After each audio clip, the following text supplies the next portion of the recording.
கர்த்தருடைய பரிசுத்த நாமத்திற்கு மகிமை உண்டாவதாக. நாகும் 2ஆம் அதிகாரம் 2வது வசனத்தின் 2வது பகுதியில் கர்த்தர் யாக்கோபின் மகிமையை திரும்பி வர பண்ணுவது போல் இஸ்ரவேலின் மகிமையும் திரும்பி வர பண்ணுவார் அப்படின்னு சொல்லி நம்ம வாசிக்கிறோம்.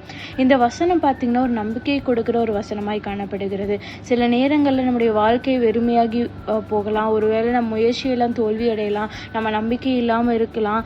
ஆனால் இந்த வசனத்தில் நம்ம பார்க்கும்போது ஆண்டவராகிய தேவன் இழந்து போன காரியத்தை திரும்ப நம்மளுக்கு கொடுக்க ஒரு வாக்கு கொடுக்கிற ஒரு தேவனாய் காணப்படுகிறார். யாக்கோபும் இஸ்ரவேலும் பல துன்பங்களிலும் இழப்புகளையும் சந்தித்தாங்க.